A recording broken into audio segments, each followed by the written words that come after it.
부처 장관 후보자가 지명됐습니다.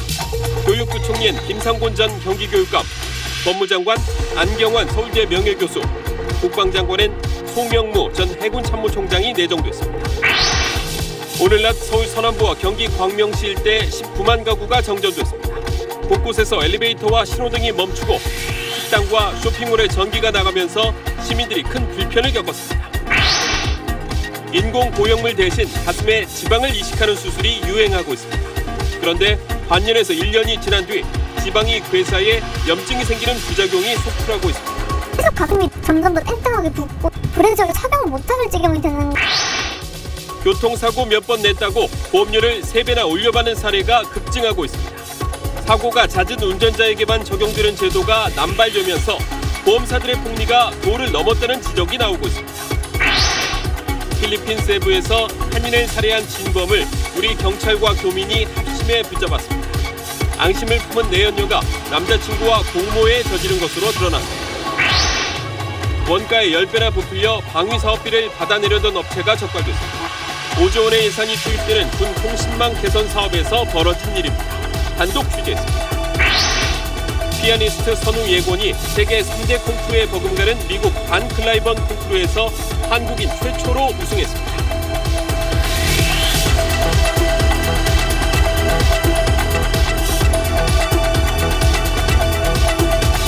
수소, 우주의 75%. 그 무한한 수소로 자동차를 달리게 하다. 현대자동차. 여러분 안녕하십니까. 문재인 대통령이 교육부 총리와 법무부, 국방부 등 5개 부처 장관 후보자를 지명했습니다. 법무장관엔 비법조인 교수가, 국방장관엔 해군 출신이 발탁됐습니다. 정권이 출범된 지 한 달여 만에 17개 부처 가운데 11개 부처 장관 인선이 이루어졌습니다. 첫 소식 안정식 기자가 보도합니다. 김상곤 교육부총리 후보자는 광주 출신으로 민선 1, 2기 경기교육감을 지내며 학생 인권 조례와 혁신학교 등 진보적인 교육 정책을 이끈 인물입니다. 미래지향적인 공교육 체계 마련 등 일련의 교육개혁 과제들을 성공적으로 추진할 것으로 기대합니다. 법무장관에는 검사나 판사 출신이 아닌 안경환 서울대법대 명예교수가 지명됐습니다. 국가인권위원장을 지내며 인권위의 독립성을 지킨 소심파라고 청와대는 설명했습니다. 국방장관에는 해군 참모총장을 지낸 송영무 건양대 석좌 교수가 발탁됐습니다. 참여정부 때 이후 13년 만에 해군 출신 국방장관 후보자입니다. 육해공 3군 균형 발전, 국민에게 신뢰받는 군 조직 확립 등 중장기 국방 개혁을 추진할 적임자입니다. 고용노동부 장관에는 노동문제 전문가인 조대엽 고려대 노동대학원장이, 환경부 장관에는 김은경 전 청와대 지속가능발전 비서관이 지명됐습니다. 조 후보자는 양질의 일자리 창출과 비정규직 축소, 김 후보자는 4대강 생태계 복원의 적임자라고 청와대는 밝혔습니다. 또 차관급인 국세청장에 한승희 서울지방국세청장을 지명하는 등 차관급 4명에 대한 인사도 단행됐습니다. SBS 안정식입니다. 오늘 지명된 후보자들 면면을 보면 모두 문재인 대통령 캠프 출신 정책 통일한 공통점이 있습니다. 일부 후보자의 흠결도 미리 공개했는데 청와대는 위장 전입 대신에 주민등록법 위반이라는 표현을 썼습니다. 이어서 남승모 기자입니다. 오늘 인선 발표에는 교육, 법무, 국방, 노동 등 문재인 대통령이 개혁 대상으로 꼽은 핵심 부처들이 대거 포함됐습니다. 문 대통령은 대선 공약 수립을 주도한 캠프 출신들을 장관 후보자로 전면 배치해 개혁에 대한 의지를 분명히 했습니다. 인선 배경 설명에서도 후보자마다 분야별 주요 과제를 언급하는 등 개혁 적임자임을 강조했습니다. 그러면서 흠결도 미리 공개했습니다. 송영무 국방장관 후보자는 주민등록법 위반, 조대엽 노동장관 후보자는 음주운전 문제가 각각 확인됐다고 밝혔습니다.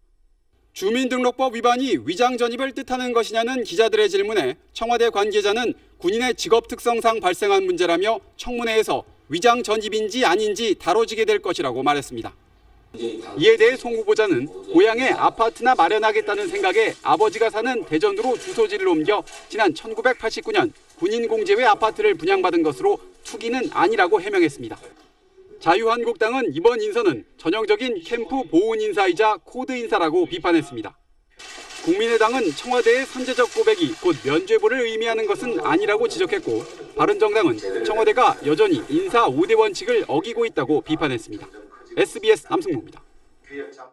검사들이 질비한 법무부 수장에 학자 출신의 안경환 후보자를 지명한 건 새 정부의 검찰개혁 의지가 얼마나 강한지를 보여준 셈입니다. 정식 임명된다면 조국 민정수석과 손발을 맞추게 됩니다. 이어서 임찬종 기자입니다. 안경환 후보자는 서울대 법대 교수와 학장을 역임한 개혁 성향의 원로 법학자입니다. 안 후보자는 참여정부 시절인 지난 2006년 국가인권위원장에 임명됐지만 임기를 4개월 남기고 이명박 정부의 인권위 정원 축소에 항의하며 스스로 물러났습니다. 제각기 가슴에 품은 작은 칼을 벼리고 벼리면서 창천을 향해 마음껏 건물을 펼칠 개명천지 그날을 기다립시다. 안경환 후보자는 사법시험 출신이 아닙니다. 역대 법무부 장관 가운데 비사법시험 출신 임명은 1950년 11월에 임명된 김준현 당시 국회의원 이후 67년 만입니다. 법조계에선 미국 변호사 경력이 유일한 안 후보자를 지명한 것을 강력한 검찰개혁의 신호로 해석하고 있습니다. 안경환 후보자도 법무부의 탈검사화 등 대통령 공약을 실현하는 데 앞장서겠다고 소감을 밝혔습니다. 안 후보자는 서울대 법대 후배 교수이자 인권위에서 위원장과 위원 관계로 함께 일한 조국 민정수석과 호흡이 잘 맞는다는 게 주변 평가입니다. 따라서 앞으로 안 후보자가 임명되면 청와대와 긴밀한 조율 아래 본격적으로 법무검찰 개혁의 고삐를 당길 것으로 예상되고 있습니다. SBS 임찬종입니다.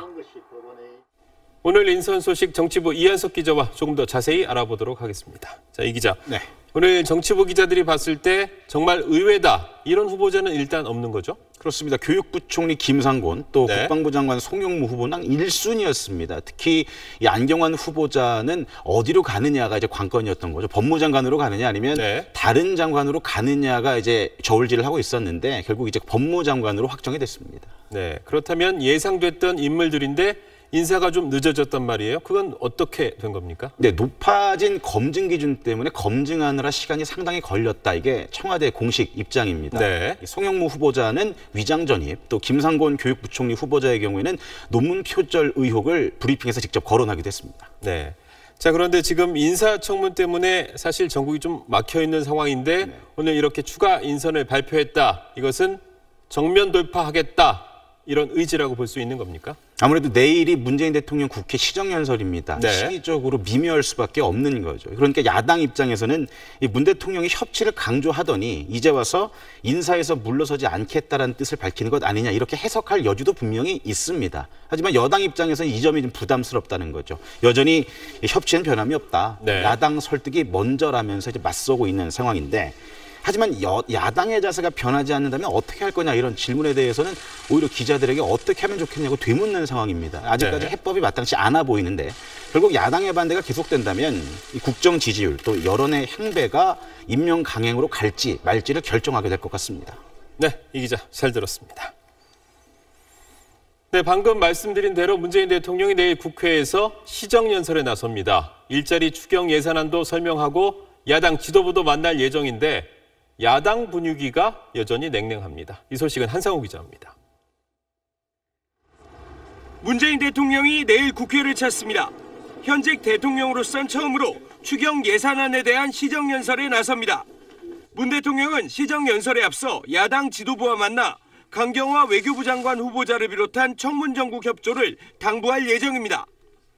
청와대 핵심 관계자는 아예 시정연설문에 인사청문회 관련 협조 요청을 넣는 방안까지 검토했지만 야당 압박으로 비춰질 수 있어서 막판까지 고심 중이라고 말했습니다. 그러면서도 곧 있을 한미 정상회담에 전 정권 외교부 장관과 동행할 수는 없다며 청와대 분위기를 전했습니다. 그러나 야3당은 여전히 강경합니다. 특히 강경화 후보자에 대해선 캐스팅 보트를 진 국민의당까지 불가 입장을 거듭 밝혔습니다. 적격한 후임자를 빨리 발탁을 하셔가지고 국회에 보내주시면 저희들은 정말 조기 어떤 청문 절차로 진행해서 바른정당도 강 후보자 임명을 강행하면 아예 대화의 문이 닫힌다고 경고했고, 자유한국당은 강경화, 김상조, 김희수 후보자에 대한 청문 보고서 채택에 아예 불참할 것이란 초강경 입장을 밝혔습니다.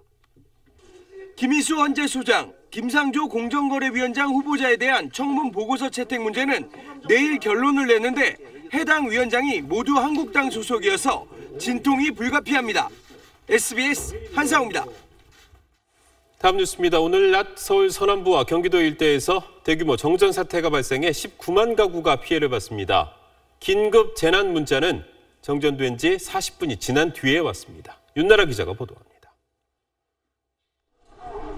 한 대형 의류 쇼핑몰의 에스컬레이터가 멈춰 섰습니다. 한창 영업을 할 낮 시간이지만 쇼핑몰 곳곳이 깜깜합니다. 내려가 보니까 다 어두워져 있고 에스컬레이터가 작동 안 되니까 불편한 점이 좀 있었고요. 오늘 낮 12시 50분쯤 서울 구로와 관악, 금천, 경기 광명시, 시흥시 등의 대규모 정전 사태가 발생했습니다. 19만여 세대가 피해를 입었습니다.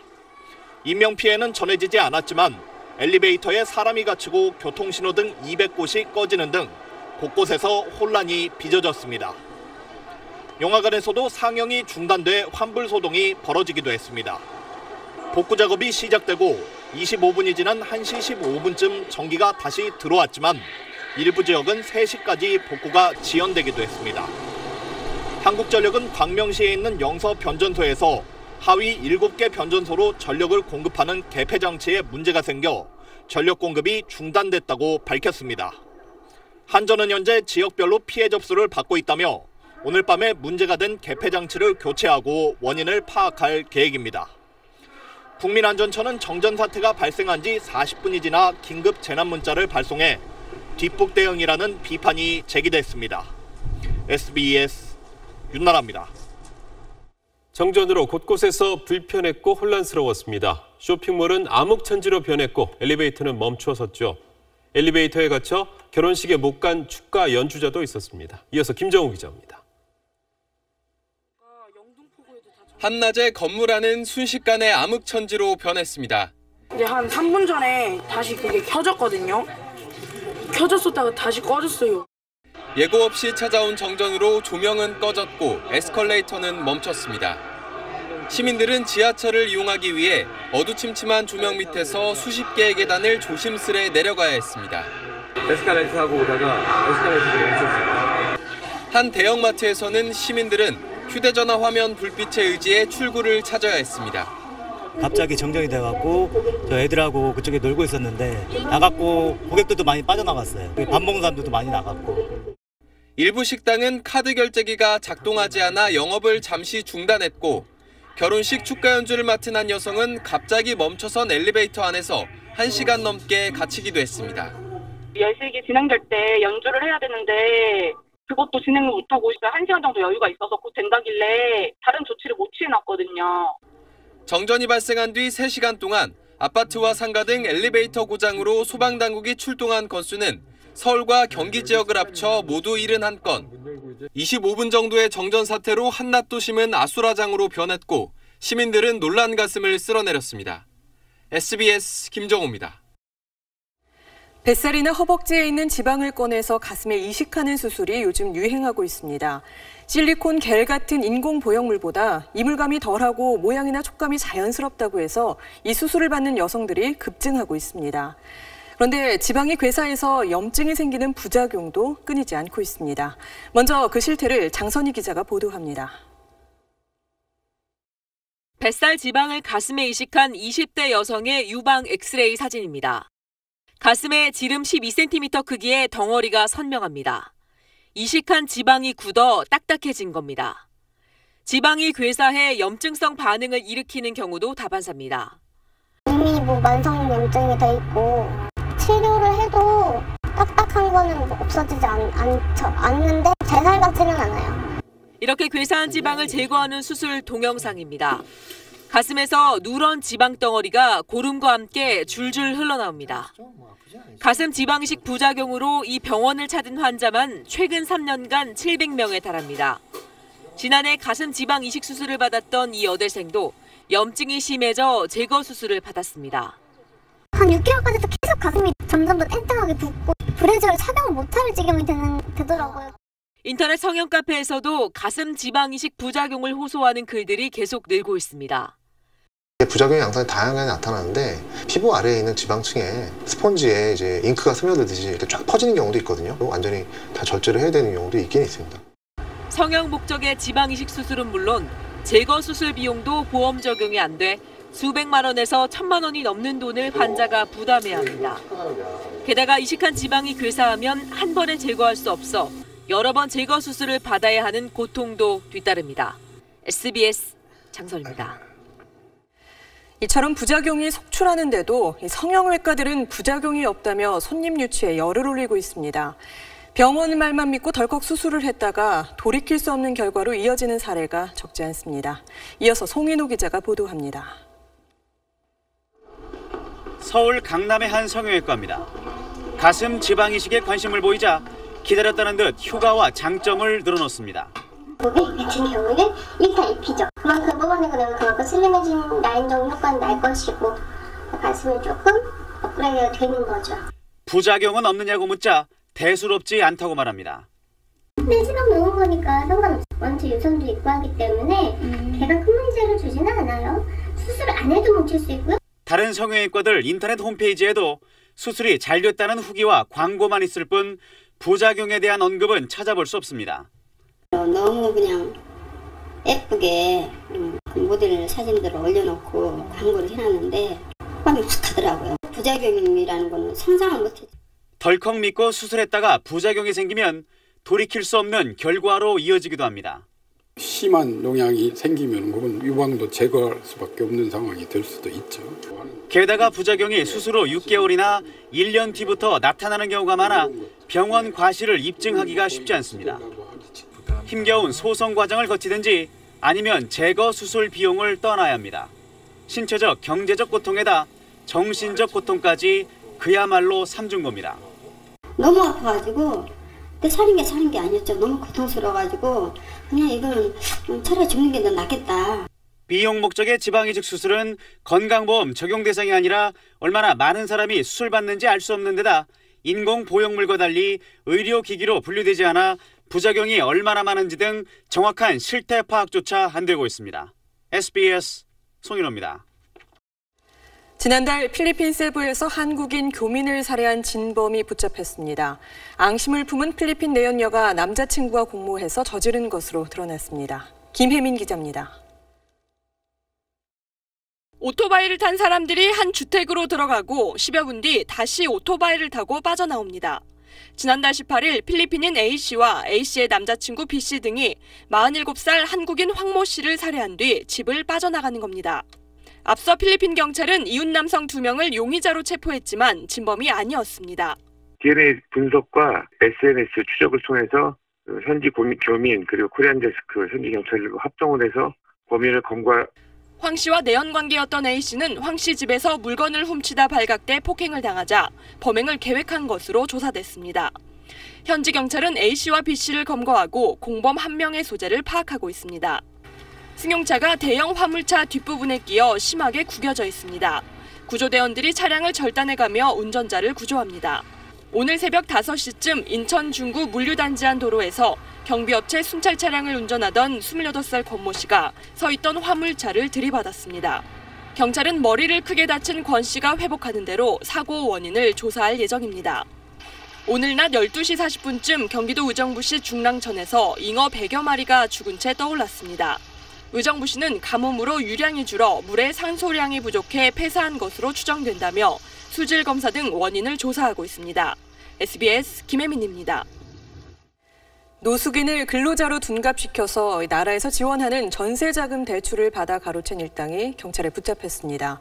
13억 원이 넘는 국고 보조금이 샜는데 은행들은 속수무책이었습니다. 정연 기자가 보도합니다. 경찰이 피의자 1명과 노숙인 합숙소를 덮치고 있습니다. 48살 김모 씨 등 3명은 지난 2012년부터 서울역 고속터미널 등에서 노숙인 70여 명을 모아 이곳에 합숙시켰습니다. 또 가짜 회사까지 차리고 노숙자들을 근로자로 등록시켰습니다.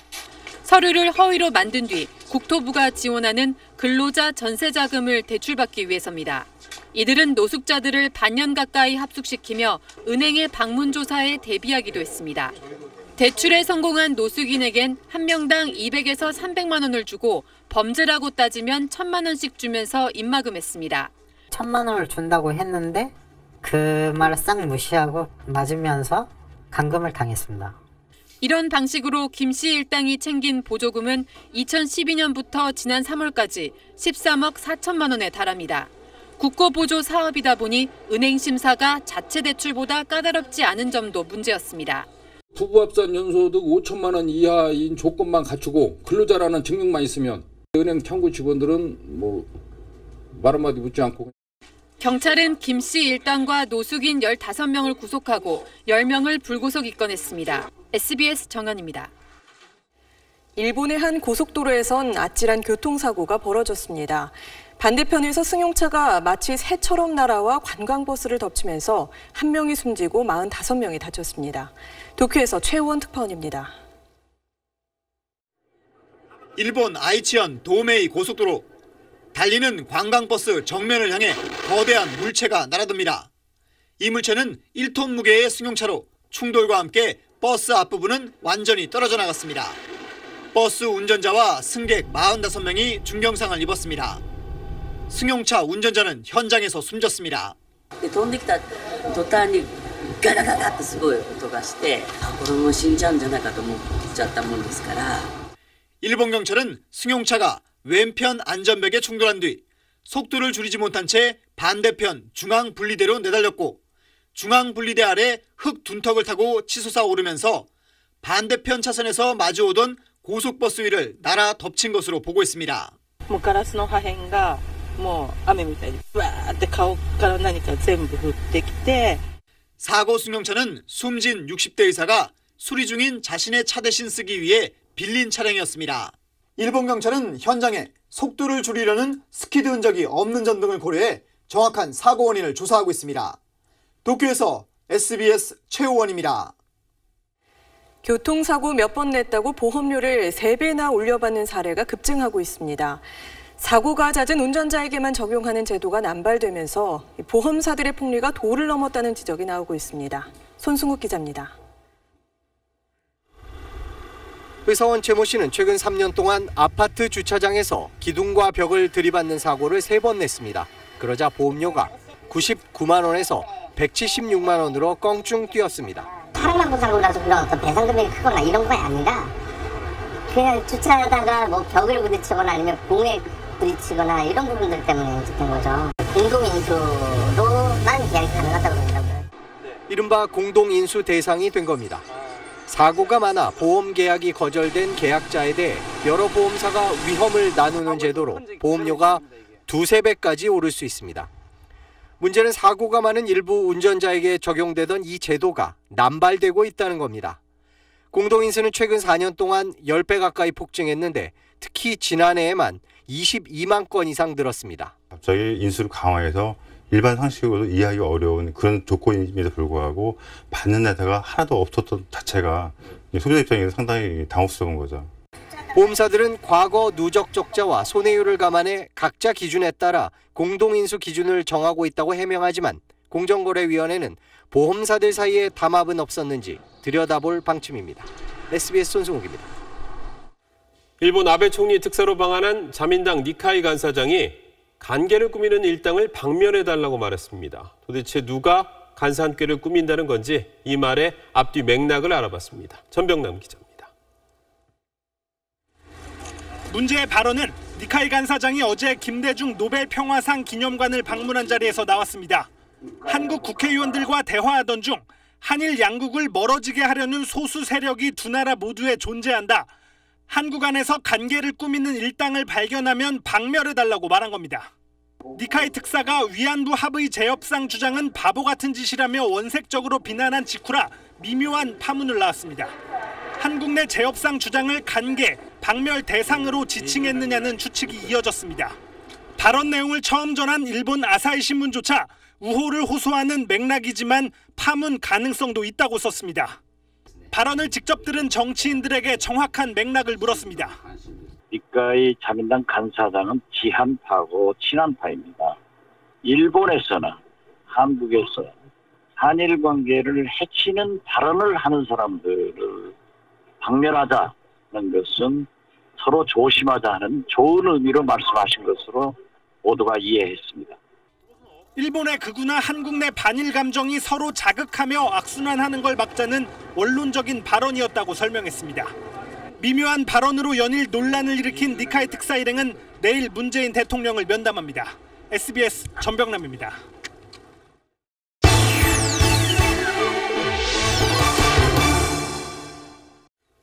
한 푼 두 푼 모아서 돼지 저금통이 묵직해지면 뿌듯하게 은행에 갔던 기억이 있습니다. 요즘엔 이 돼지 저금통의 자리를 디지털과 모바일 기술이 대체하고 있습니다. 경제 돋보기 송욱 기자입니다. 최근 인기를 끌고 있는 이른바 생활비 달력입니다. 한 달 생활비를 하루치씩 나눠 담은 뒤 그 한도 안에서 지출하고 남은 돈을 저축하도록 돕는 겁니다. 오늘 1,000원, 내일은 2,000원과 같이 저축액을 매일 늘리는 캘린더 저축. 일주일에 사흘만 부담 없이 저축하는 작심 3일 저축. 이런 식으로 푼돈을 모으는 재테크가 요즘 각광받고 있습니다. 문제는 의지 부족으로 중도에 포기하는 경우가 적지 않다는 거죠. 은행들이 이런 분들을 겨냥한 모바일 금융상품을 경쟁적으로 내놓고 있습니다. 한적금은요, 등록한 휴대전화로 매일 오늘은 얼마를 저축하겠냐며 묻고 얼마를 저축할지 답장을 보내면 자동으로 그만큼 이체해 줍니다. 예를 들어 금연이란 목표를 정해놓고 아낀 담뱃값만큼 매일 저축할 수도 있습니다. 생활비 달력의 저축 방식을 활용한 상품도 있습니다. 하루 생활비를 미리 설정한 뒤 그날 아낀 만큼 적금 계좌에 이체하는 겁니다. 한 달 주기로 매일 1,000원씩 입금액을 늘려가는 캘린더 저축 서비스도 있습니다. 이들 상품의 금리도 낮지 않은데요. 최고 연 4%까지 주는 상품도 있습니다. 중개에 포기하지 않고 매일 꾸준히 할 수 있도록 번거로운 절차 없이 적립이 가능하도록 했고 또 목표를 달성하면 금리도 우대해드리고 있습니다. 다만 한 달에 최대로 적립할 수 있는 한도가 정해져 있고 우대금리 조건도 각각 다른 만큼 꼼꼼히 따져보고 가입하는 게 좋습니다. SBS 송욱입니다. 우리군 통신망 개선 사업에 참여한 업체가 사업비를 부풀려서 받아내려다 적발됐습니다. 한 개에 100만 원짜리 제품을 1,000만 원으로 적어서 제출했습니다. 손형환 기자가 단독 보도합니다.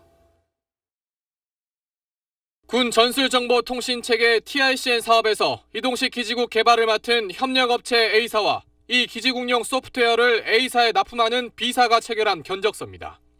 같은 소프트웨어 제품의 가격이 한 장엔 개당 100만 원으로 다른 한 장엔 1,000만 원으로 기재돼 있습니다.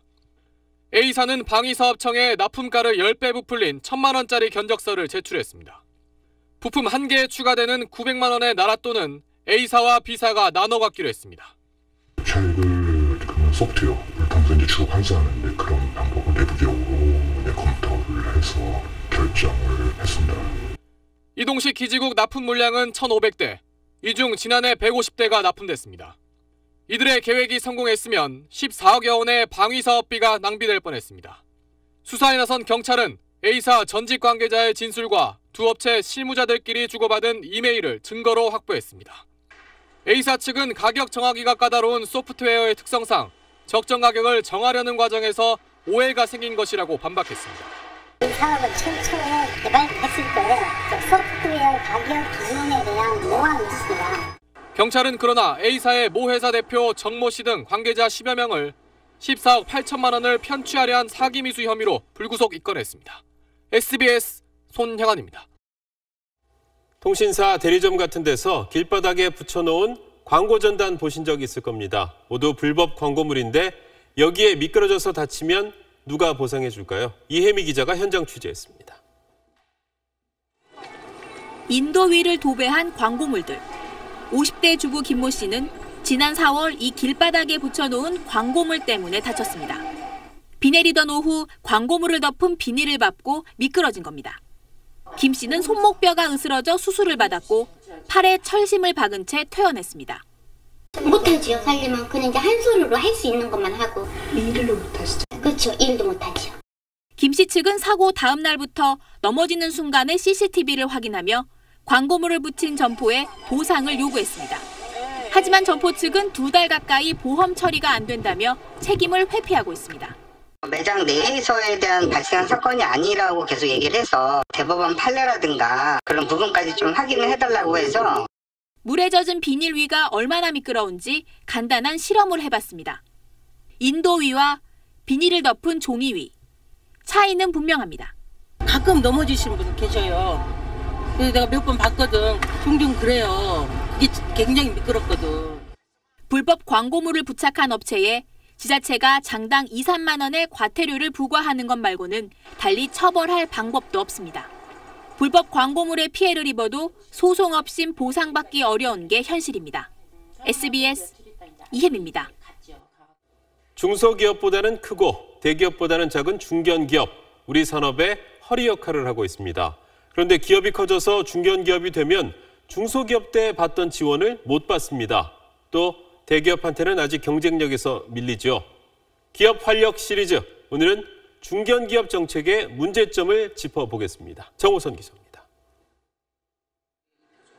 다양한 색감의 화려한 무늬가 새겨진 옷감, 염색이 아닌 인쇄로 생산됩니다. 국내 산업용 디지털 프린팅 시장의 절반을 점유한 이 중소기업은 지난해 매출 400억 원에 육박하는 실적을 냈습니다. 하지만 중견기업으로 성장하는 데는 걱정이 앞섭니다. 매출이 뭐 400억 넘고 500억 넘고 종업원이 200명 넘어가고 하면 이제 중견기업으로 분류가 돼서 그 중소기업에서 받던 지원들로부터 이제 졸업을 하게 되는데 이제 그런 것도 좀 걱정이 되고요.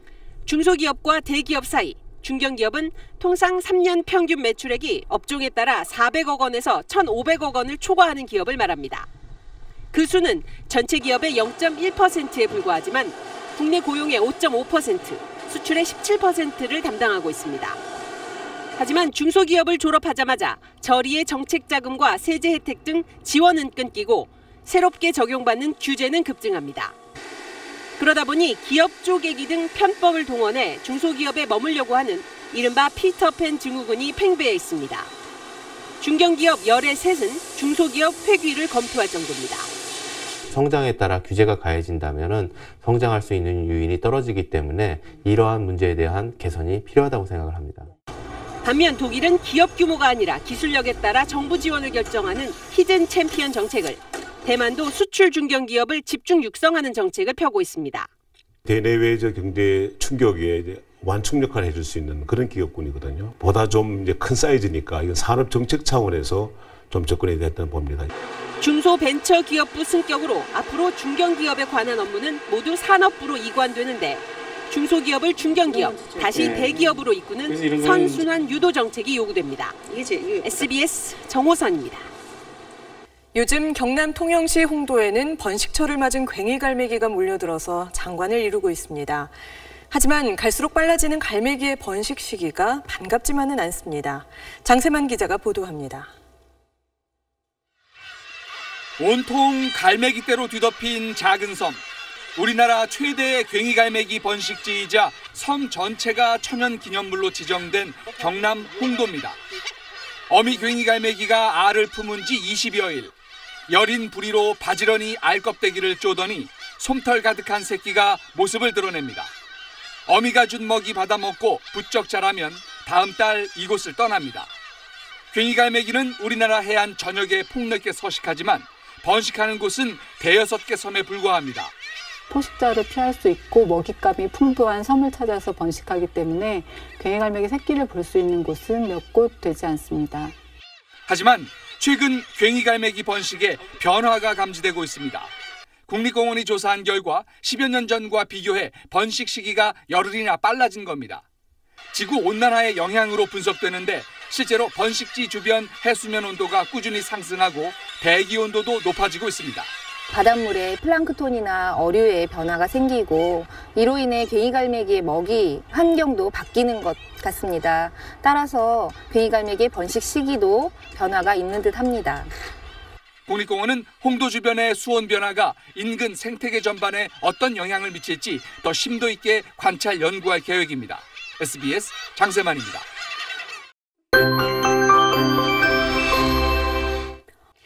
오늘은 어제보다 더 더웠습니다. 서울의 한낮 기온 29.6도, 광주는 30.9도 등 전국이 30도 안팎까지 올랐는데요. 월요일인 내일은 오늘보다는 기온이 조금 내려가겠습니다. 서울 낮 기온 27도, 춘천 25도, 대구 24도 등으로 오늘보다 2도에서 5도가량 낮겠습니다. 강원 영동 지방에선 동풍의 영향을 받으면서 종일 구름이 많은 가운데 영동 북부 지방에선 낮 동안 5mm 안팎의 비가 조금 내릴 것으로 보입니다. 그 밖에 전국은 대체로 맑다가 오후부터 구름의 양만 차츰 늘어나겠고요. 강원 산지에선 아침에 짙은 안개 끼는 곳이 있겠습니다. 또 동해안에선 너울성 파도를 주의하셔야겠습니다. 서해상과 남해상에서도 짙은 안개가 끼겠고요. 남해안에서 모레까지 저지대 침수 피해 없도록 대비하셔야겠습니다. 모레는 내륙 곳곳으로 소나기가 지나면서 더위를 잠시 식혀주겠고요. 이후엔 다시 초여름 더위가 이어지겠습니다. 날씨였습니다. 무명에 가까운 테니스 선수 20살 오스타펜코가 극적인 우승 차지했다는 소식 방금 보셨습니다. 이런 신선한 이변이 스포츠뿐 아니라 우리 주변에서도 일어났으면 좋겠습니다. 누구나 노력하면 승자가 될 수 있다는 걸 가끔씩은 증명해 보여야 하기 때문입니다. 뉴스 마칩니다. 고맙습니다.